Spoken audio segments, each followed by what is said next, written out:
Welcome to स्टडीफाई success. मेरा नाम है याशी गोयल और हम कर रहे हैं अपने साइंस के चैप्टर्स को। अब तक हमने अपने 8 चैप्टर्स कंप्लीट कर लिए हैं, लेकिन हमने अपने क्वेश्चंस नहीं करे हैं, राइट। तो अब हम कुछ वीडियोस अपने क्वेश्चंस की लेके आएंगे, जिससे हमें क्वेश्चंस भी साथ साथ कवर हो पाए। ठीक है, चलिए सबसे पहले स्टार्ट करते हैं अपने चैप्टर 1 के क्वेश्चन से, और इससे हमें पता भी चल जाएगा कि जो हमने अब तक पढ़ा है वो हमें कितना याद है और कितना नहीं याद है। मतलब हमें कितनी वीडियोस दोबारा भी देखनी पड़ सकती है, राइट। चलिए स्टार्ट करते हैं अपने चैप्टर नंबर 1 के क्वेश्चन से। हम इसमें क्वेश्चंस अलग अलग वे में करेंगे, मतलब अलग अलग कैटेगरीज के करेंगे। Very short, short, long answers, objective type, कुछ एक दो असर्शन रीजन बेस्ड भी करेंगे। मतलब आपके एग्जाम पैटर्न के बेसिस पे जो आपके एग्जाम में आ सकते हैं, ये वही सेलेक्टेड क्वेश्चन है। और अगर आप सिर्फ इन क्वेश्चंस को करके भी जाते हो और सिर्फ आप चैप्टर को पढ़ के जाते हैं, जितना मैंने आपको पढ़ा है, तो आपका बहुत अच्छे से क्लियर हो सकता है आपका एग्जाम, और आपको किसी भी प्रकार की कोई भी प्रॉब्लम भी नहीं आएगी। ठीक है, चलिए फिर स्टार्ट करते हैं। ठीक है, सो हमारा फर्स्ट क्वेश्चन क्या, right different states of matter. तो मैटर की अलग अलग स्टेट्स क्या होते हैं, solid, liquid and gas, right. इसके बारे में आप इस क्वेश्चन में, आप ये वेरी शॉर्ट क्वेश्चन है तो इसलिए आप इसमें और कुछ नहीं लिखेंगे, लेकिन अगर ये आपका वही क्वेश्चन लॉन्ग में आता है या शॉर्ट में भी आता है, तो आपको इन तीनों मैटर की स्टेट्स के बारे में थोड़ा थोड़ा ब्रीफ में बताना होगा। ठीक है, नेक्स्ट क्वेश्चन देखते हैं, किसकी ज़्यादा डेंसिटी होती है, लिक्विड या सॉलिड की। तो आपके सॉलिड्स की ज़्यादा डेंसिटी होती है लिक्विड के कंपैरिजन में। ठीक है, अब बात आती है मेल्टिंग पॉइंट ऑफ आइस क्या है। आइस कौन से पॉइंट पे मेल्ट करता है, तो वो क्या आपका the melting point of ice is your 0 degree Celsius. ठीक है, और 0 डिग्री सेल्सियस को आप क्या कहते हैं, 273 केल्विन। ठीक है, अब जो आपका मेल्टिंग पॉइंट होता है आइस का, वो क्या होता है, सेम अगर आपको याद आ रहा हो तो हमने पढ़ा हुआ है, melting point of ice is equals to freezing point of water. Water जहाँ फ्रीज होता है वही तो आपका आइस फॉर्मेशन होता है। 0 डिग्री पे वाटर फ्रीज होता है, लेकिन 0 डिग्री पे आपका आइस मेल्ट भी होता है। ठीक है, और अगर मैं आपसे बात करूं बॉइलिंग पॉइंट की, बॉइलिंग पॉइंट ऑफ वाटर क्या है, ये सारे जो आपको अलग अलग ऐसे बता रखा है ना, इस सबको आपको बहुत अच्छे से पढ़ना है, क्योंकि ये आपके 1 मार्क का क्वेश्चन होता है, जो एग्जामिनर के ना, एग्जामिनर को लगता है अगर बच्चे को ये नहीं पता तो उसको आगे क्या ही पता होगा। तो बॉइलिंग पॉइंट ऑफ वाटर क्या आता है आपका, 100 डिग्री सेल्सियस होता है। ठीक है, अब आप चलते हैं अपने फोर्थ क्वेश्चन की तरफ। देखिए देखिए boiling point of alcohol is 78 degree Celsius. Alcohol का बॉइलिंग पॉइंट इतना है, इसको केल्विन में चेंज करना है। अब केल्विन में चेंज करने के लिए क्या था, हमने पढ़ा था, केल्विन में चेंज करने के लिए डिग्री सेल्सियस प्लस 273। तो डिग्री सेल्सियस कितना, 78 प्लस में 273, और जब आप इसको ऐड करेंगे तो आपका आंसर आएगा 351 केल्विन। और प्लीज़ आप ये सारा कुछ जो आपकी यूनिट्स वगैरह हैं इसको लगाना मत भूलिएगा, क्योंकि ये आपके बहुत इंपॉर्टेंट होते हैं। अगर ये आई 1 नंबर में क्वेश्चन रहा और उसमें से भी अगर आप यूनिट के नाम पे आधा या उससे ज़्यादा मार्क कटवा बैठेंगे तो उसका कोई यूज़ नहीं है। अगर आप आंसर भी सही लिख रहे हैं ना, फिर भी आपको यूनिट को देख के चलना है। ठीक है, चलिए अब फिफ्थ क्वेश्चन देखते हैं, वो क्या कहता है, why do gas exerts pressure. Gas pressure क्यों एक्सर्ट करती है, gases exert pressure because there particles move randomly and continuously hit the walls of the container. मतलब जो गैसेस है, मतलब जैसे अगर आपके किसी कंटेनर में गैस फिल है, ठीक है, उसके पार्टिकल क्या करते हैं, इसके कंटेनर के वॉल को कॉन्टिन्यूसली हिट करते रहते हैं, और हिट करते रहते हैं उसकी वजह से क्या होता है, प्रेशर क्रिएट होता है, और वही आपको फील होता है कि जो गैस किसी भी कंटेनर के अंदर फिल्ड है उसकी वजह से प्रेशर लग रहा है। ठीक है, अब हम 6 क्वेश्चन की तरफ बढ़ते हैं, how to we liquefy the gases. हम गैसेस को कैसे लिक्विफाई करेंगे, हम गैसेस को कैसे लिक्विफाई करेंगे, gases can be liquefy by applying high pressure. अगर आप हाई प्रेशर दे देंगे तो आप उसकी मदद से गैसेस को लिक्विफाई कर सकते हो, और टेम्परेचर को लोअर करके भी। ठीक है, what happens two particles when salt dissolves in water. जब सॉल्ट पानी के अंदर घुलता है तो पार्टिकल्स में क्या होता है, पार्टिकल्स यूनिफॉर्मली स्प्रेड हो जाते हैं, और क्या होता है, आपको वो पार्टिकल्स विजिबल नहीं होते हैं बहुत अच्छे से, क्योंकि सॉल्ट जो होता है वो आपका वाटर के अंदर कंप्लीटली डिसॉल्व हो जाता है। ठीक है, चलिए नेक्स्ट क्वेश्चन की तरफ चलते हैं। 8th क्वेश्चन कह रहा है, what is the physical state of water at. In points पे फिजिकल स्टेट क्या होगी वाटर पे, 0 डिग्री पे क्या होगी, वाटर आइस भी होता है और लिक्विड भी होता है, लेकिन लिक्विड कैसा होता है, जो आपका फ्रीजिंग पॉइंट वाला कॉन्सेप्ट बताया था मैंने आपको पीछे, right, freezing point of water वाला कॉन्सेप्ट। लेकिन ये आपके अभी इस मोमेंट पे नहीं है, लेकिन आप इस चीज़ को बस ऐसे याद रख सकते हैं 0 डिग्री सेल्सियस जो है वो आइस का मेल्टिंग पॉइंट है और वाटर का फ्रीजिंग पॉइंट है, मतलब वाटर उसी पॉइंट पे फ्रीज होता है। ठीक है, 25 डिग्री सेल्सियस पे क्या होगा वाटर का फिजिकल स्टेट? ऑब्वियसली बात है लिक्विड कंडीशन में होगा, क्योंकि 25 डिग्री सेल्सियस क्या होता है, जनरली आपका रूम टेम्परेचर माना जाता है। ठीक है, चलिए नेक्स्ट क्वेश्चन देखते हैं। What is the chemical name of dry ice? It is known as carbon dioxide. ठीक है, why is heat energy needed to melt a solid? किसी भी सॉलिड को मेल्ट करने के लिए हीट एनर्जी की क्यों जरूरत पड़ती है? क्योंकि जो सॉलिड के पार्टिकल्स के बीच की फोर्स ऑफ अट्रैक्शन होती है उसको हमें कम करना होता है, उसको ओवरकम करना होता है, क्योंकि वो बहुत ही टाइटली लिंक्ड होते हैं आपस में, इसलिए। ठीक है, चलिए नेक्स्ट क्वेश्चन देखते हैं। अब बात आती है हमारे शॉर्ट क्वेश्चंस की। सबसे पहले हमारा शॉर्ट क्वेश्चन है, classify the matter on the basis of their physical characteristics. Physical characteristics के बेसिस पे अगर आप इनको क्लासिफाई करेंगे तो मैटर सॉलिड हो सकता है, लिक्विड हो सकता है और गैस हो सकता है, राइट। अब इनकी क्लासिफिकेशन किस बेसिस पे होती है? शेप के, वॉल्यूम पे और अरेंजमेंट पे। अब अगर यही क्वेश्चन आपका लॉन्ग आंसर में आ जाएगा तो आप उसमें ना इन तीनों पॉइंट्स पे कमेंट्स भी करेंगे कि कैसे इनकी शेप होते हैं, कैसे इनकी वॉल्यूम होते हैं और या पार्टिकल्स का कैसे। उसके लिए अगर आपको याद आ रहा हो, हमने बुक में एक डायग्राम पढ़ा था कि अगर आपके सॉलिड होंगे तो कैसे होंगे, बहुत अरेंज कैसे होंगे, राइट। फिर लिक्विड कैसे अरेंज होंगे, वो सारा कुछ। तो आप वो डायग्राम ड्रॉ कर सकते हैं और ये सारा कुछ आपको लॉन्ग आंसर क्वेश्चन में करना होगा। आप हमेशा ना क्वेश्चन जितने मार्कर है उस बेसिस पे आंसर दीजिए, क्योंकि वही आपके एग्जामिनर को भी अच्छा लगेगा। ठीक है, अब देखते हैं हम अपना सेकेंड क्वेश्चन क्या कह रहे हैं। Why solid carbon dioxide is called as dry ice? Solid carbon dioxide को ड्राई आइस क्यों कहते हैं?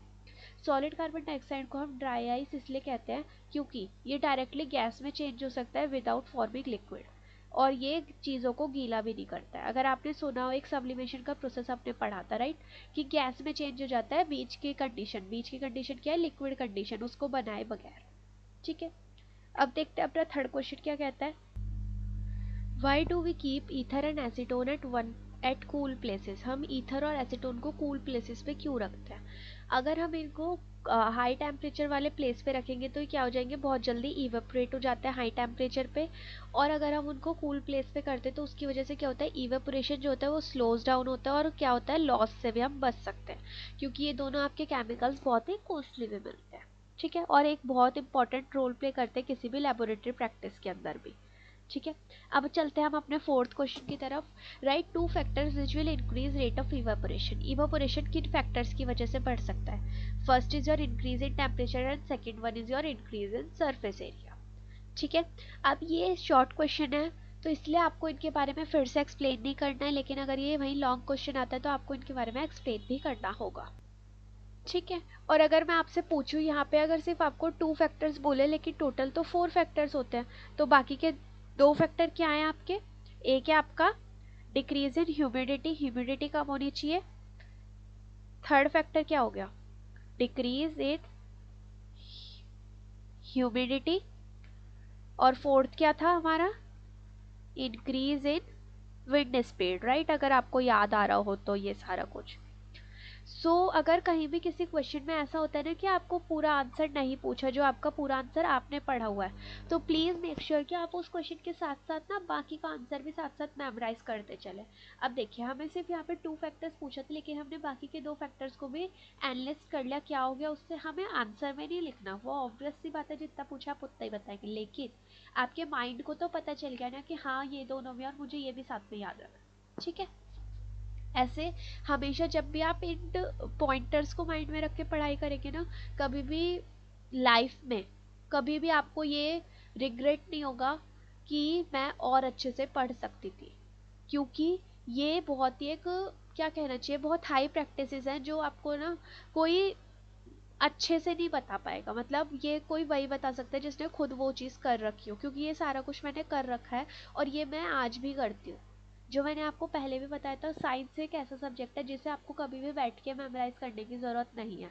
अगर आपने उसको एक बार बहुत अच्छे से थॉरोली पढ़ लिया, लाइन टू लाइन पढ़ लिया और आपके माइंड को समझ आ गया कि उसमें क्या लिखा है, आपको लाइफ में कभी वो दोबारा पढ़ने की ज़रूरत नहीं पड़ेगी, राइट। क्योंकि अब देखिए ना, ये 9th क्लास का सारा मैंने कब का पढ़ा हुआ है, लेकिन मुझे आज भी वो चीज़ बहुत अच्छे से क्लियर है और मैं आपको उन एग्जाम्पल्स बता पाती हूँ, उन एग्जाम्पल से समझा पाती हूँ जो इससे मैंने समझा है।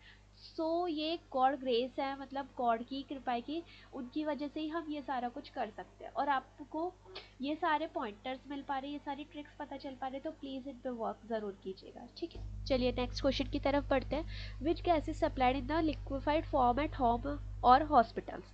होम और हॉस्पिटल्स में कौन सी गैस सप्लाइड होती है लिक्विफाइड फॉर्म में? होम पे कौन सी होती है? LPG, right. और हॉस्पिटल्स में कौन सी होती है? ऑक्सीजन गैस, ठीक है। एलपीजी का फुल फॉर्म क्या है? Liquefied petroleum gas. और हॉस्पिटल्स में कौन सी होती है? ऑक्सीजन गैस होती है कंप्रेस्ड फॉर्म पे, आपने देखा होगा ऑक्सीजन सिलेंडर्स, राइट। फिर 6 क्वेश्चन आता है, compare the force of attraction between iron, rubber band and chalk. Iron has the strongest force of attraction, chalk has moderate and rubber band has comparatively weak force of attraction। ये हमने examples भी देखे थे, अगर आपको याद आ रहा हो तो, ठीक है। अब बात करते हैं, arrange sugar, water and oxygen in the increasing order of force of attraction between their particles. मतलब इन तीनों को आप फोर्स ऑफ अट्रैक्शन के बेसिस पे अरेंज कीजिए कि कैसे इनके बीच में अट्रैक्शन का फोर्स होगा। तो आप इनको देख के बता सकते हैं किस में सबसे ज़्यादा होगा, किस में सबसे कम होगा, राइट। ऑब्वियसली बात है, शुगर में सबसे ज़्यादा होगा, वाटर में उससे ज़्यादा होगा और ऑक्सीजन में सबसे कम होगा, राइट। फिर बात आती है 8th क्वेश्चन की, बॉइलिंग पॉइंट, मेल्टिंग पॉइंट और इवेपोरेशन को डिफाइन कीजिए, ठीक है। चलिए इनकी डेफिनेशंस को देखते हैं, साथ साथ हम इसको यहाँ पे क्या देख लेंगे, इनके पॉइंटर्स जो हमने ऊपर देखे थे वो सारा कुछ भी देखेंगे, जिससे हमको फिर से मेमोराइज हो जाए एक और बात, वो वाली चीज़, ठीक है। तो बॉइलिंग पॉइंट क्या होता है? The temperature at which a liquid changes into gas. Boiling point क्या होता है? वो टेम्परेचर जब लिक्विड किस में चेंज होता है? गैस में चेंज होता है। Boiling point of water is your 100 degree Celsius. Melting point क्या होता है? टेम्परेचर सॉलिड किस में चेंज होता है? लिक्विड में चेंज होता है, ठीक है। Melting point of ice is your, melting point of ice is, बताइए बताइए, 0 डिग्री सेल्सियस। अभी अभी हमने ऊपर देखा है ना। यहाँ पे मेमोराइज करने की क्या ज़रूरत है, जिससे आपके माइंड को फिर से वो चीज़ एक और बार याद आ जाए। इवेपोरेशन क्या होता है? जिसमें लिक्विड किस में चेंज होता है? वेपर फॉर्म में चेंज होता है, सरफेस से चेंज होता है और किसी भी टेम्परेचर पे चेंज हो सकता है। हायर कंडीशन, जब हायर टेम्परेचर होता है वो इवेपोरेशन को और जल्दी करवा पाते हैं, ठीक है। अब बात आती है 9th क्वेश्चन की, व्हाट इज सब्लिमेशन। सब्लिमेशन क्या होता है? Name 2 substance which undergo sublimation. Sublimation एक ऐसा प्रोसेस होता है जिसमें सॉलिड किस में डायरेक्टली चेंज होता है? गैस में। लिक्विड में चेंज हुए बगैर, लिक्विड बने बगैर गैस में बनता है। और कैम्फर और नैप्थलीन बॉल्स, जो आप घर में कपूर यूज करते हैं ना पूजा में, वो, या फिर आपने सुना होगा जब भी हम अपने विंटर क्लोथ्स अंदर रखते हैं तो मम्मी क्या करते हैं कि कपूर की गोलियां उसमें डाल देती है, राइट। वो कपूर वो वाला नहीं जो आप पूजा में यूज करते हैं, वो दूसरे टाइप का होता है जिसे हम नैप्थलीन बॉल्स भी कहते हैं। उससे क्या होता है, आपके कपड़ों में कोई भी रॉडेंट्स या फिर किसी भी तरह के फंगस वगैरह किसी का भी अटैक नहीं होता है, मतलब आपके सारी चीजें सेफ रहती है, राइट। अब चलते हैं हम अपने 10th क्वेश्चन की तरफ। Why does steam cause severe burns than boiling water. Steam से ज़्यादा सीवियर बर्न्स क्यों होते हैं बॉइलिंग वाटर के कंपैरिजन में? ऐसा इसलिए होता है क्योंकि स्टीम के अंदर एक्स्ट्रा हीट होते हैं, जैसे हम क्या कहते हैं, लेटेंट हीट कहते हैं। When it touches the skin it releases this heat and cause more severe Burns. जब भी लेटेंट हीट आपके स्किन से टच होती है तो क्या होता है, ज़्यादा सीवियर बर्न होता है क्योंकि उसमें हीट ज़्यादा होती है, ठीक है। अब चलते हैं अपने 11th क्वेश्चन की तरफ कि आपका 11th क्वेश्चन क्या कह रहा है, change the temperature is Celsius scale. अब केल्विन से सेल्सियस में, केल्विन से केल्विन को चेंज करने वाला क्या था? Celsius, degree Celsius plus 273। तो सेल्सियस में चेंज करना है अब केल्विन से, तो क्या क्या करेंगे हम, केल्विन माइनस में 273 इक्वल्स टू डिग्री सेल्सियस आ जाएगा। केल्विन में कितना है? 293। तो अगर जब आप इसको माइनस करेंगे तो आंसर क्या आ गया? 20 डिग्री सेल्सियस। ऐसे ही सेम 470 केल्विन के लिए बता रखा है इन लोगों ने, तो उसका आंसर क्या आ जाएगा जब आप इसको माइनस करेंगे? 197 डिग्री सेल्सियस, ठीक है। इस वीडियो के लिए अभी यहाँ तक के लिए इतना ही है। इसके बाद हमारे log questions, objective type questions और असर्शन रीजन, ये सारा कुछ रहता है, वो हम अपनी नेक्स्ट वीडियो में कवर करेंगे। आई होप आपको ये सारा कुछ बहुत इजीली समझ आएगा और बहुत अच्छे से समझ आएगा, और मेरी पूरी कोशिश रहेगी हर टाइप के क्वेश्चन को मैं इन्वॉल्व कर पाऊँ, और ये सारे क्वेश्चन वही सारे क्वेश्चन है जो एग्जामिनर्स मोस्टली पूछते हैं। तो प्लीज़ आप इन सारे क्वेश्चन वीडियोज़ को बहुत अच्छे से देखिएगा और ये आपको बहुत हेल्प करने वाले हैं। So that's all for now, thank you so much all of you. मिलते हैं नेक्स्ट वीडियो में बाकी के क्वेश्चंस के साथ।